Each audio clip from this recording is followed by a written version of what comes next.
Assalamu alaikum wa rahmatullahi wa barakatuhu. A wannan gidan TV namu mai albarka mai suna Madahun Nabi Foundation TV mun yi tattaki mun taho har garin Jos gurin shugaban sha'irai nan Jos Plateau State. Mun zo ne mu tattauna da shi sakamakon wasu masoya manzo Allah sallallahu alaihi wasallam da suna maulidi aka samu dan wani hadari bom ya fado cikin tsakiyarsu wanda an rasa al'umma.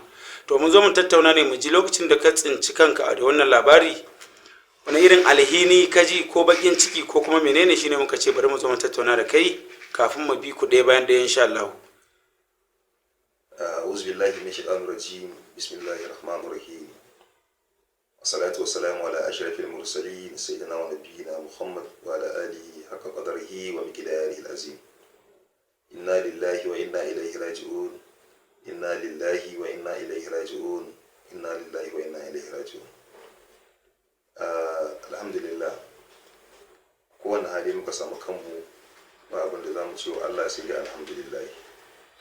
Amma lalle abin da ya faru da mu wato abin bakin ciki ne kuma abin farin ciki ne. Wato ina zaune a gida a nan jihar Plateau na kunna BBC. Do dai kafin ma ji BBC an fara kira na ana mantan biyu akan abin da ke faruwa, na ce musu ba samu wani labari ba tukun. Wato akwai 'yan uwanmu ba a cikin garin Kaduna bane, a local government na Igabi, Kaduna State kenan. Local government din su na Igabi akwai wani district da yake wanda Igabi a nan ne abin ya faru, wanda suna cikin maulidi bom, wani jirgi na sojojin Najeriya ya zo ya sako musu bom. Bayan wasu 'yan mintuna ya ƙara dawowa ya ƙara sako wani bom ɗin a ciki, wanda an rasa rayuka sama da 100 a wannan guri.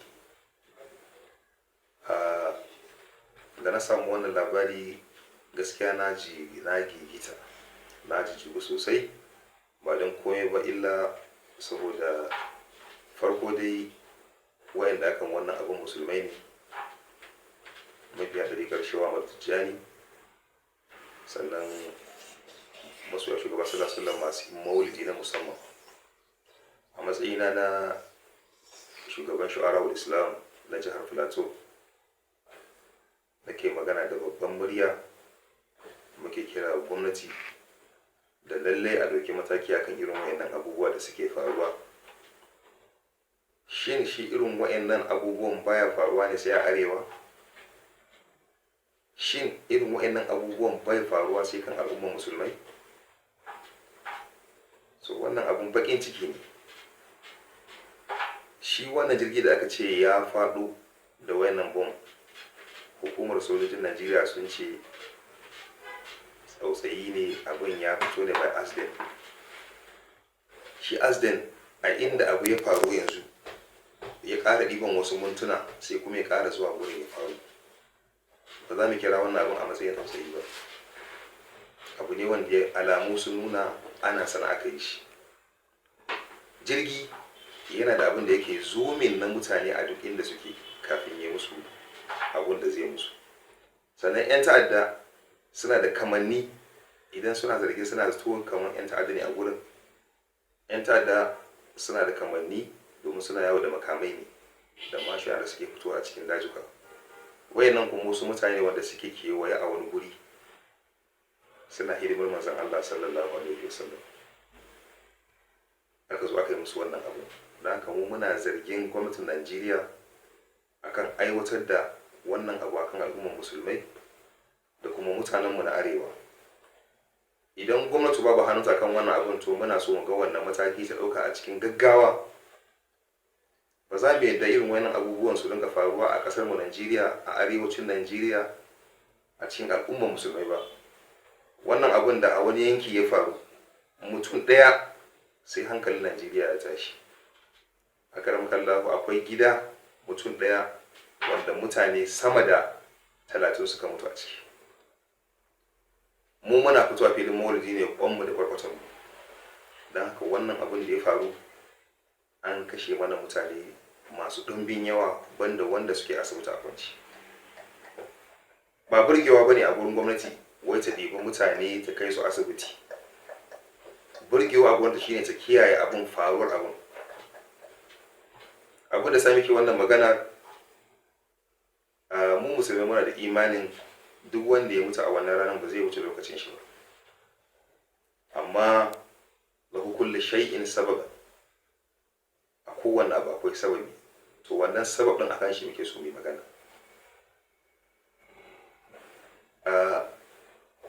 Faruwar abun san zuciya da san rai ya shiga ciki.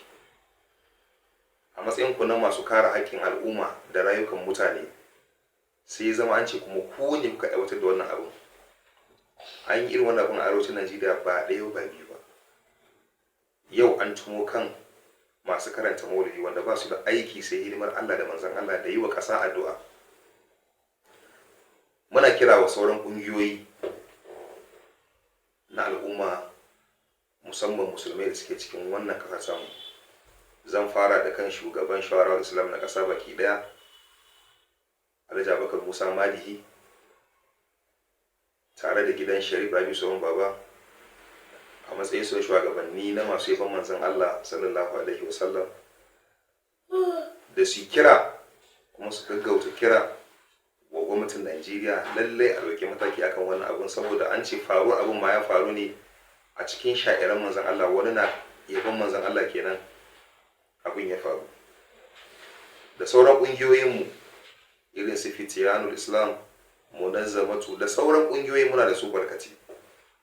Muna kira da zawuyoyi da kowace zawuya ta fito ta barranta, ta nuna bakin cikinta da alhininta, kuma ta kira da gwamnati lalle a gaggawan ɗaukar mataki akan wannan abu. Muna kira ga hukumomi na kare haƙƙin ɗan adam da su gaggauta shiga cikin wannan sha'ani, ba don komai ba don gudun faruwar abun nan gaba. Wannan abu mun yi bakin cikin shi ba kaɗan ba, kuma muna ciki, don haka muna fatan Allah ya kare, Allah ya kiyaye, Allah kai ƙara maimaita mana. Muna ba gwamnati shawara ta sani al'umma ne suka zaɓe ta, ba mu zaɓe ta don ta wulaƙanta mu ba, ba mu zaɓe ta don ta hallaka mu ba. Hasali su wakilai ne na kare haƙƙin ɗan adam, don haka mu 'yan ƙasa ne masu biyayya wa gwamnati. Muna kira wa gwamnati da ta ɗauki mataki guda biyu.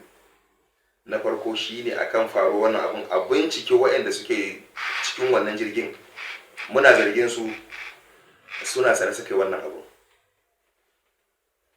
Don haka muna kira wa gwamnati a yi gaggawa, ba wai daga an yi magana ɗaya biyu a ce a biya wuce ba.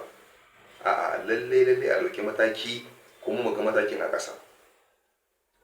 Kira na biyu da muke shi ne a ɗauki matakin kiyaye faruwar abin nan gaba. Da haka muna roƙon Allah ya kare wanda suka rasu a cikin wannan sha'ani, Allah ya gafarta musu. Wanda suke asibiti, Allah ka ba su lafiya. Mu da muke doron ƙasa muke tafiya, Allah ka ba mu lafiya, kai mana kyakkyawan ƙarshe albarkacin manzon Allah sallallahu alaihi wasallam. Assalamu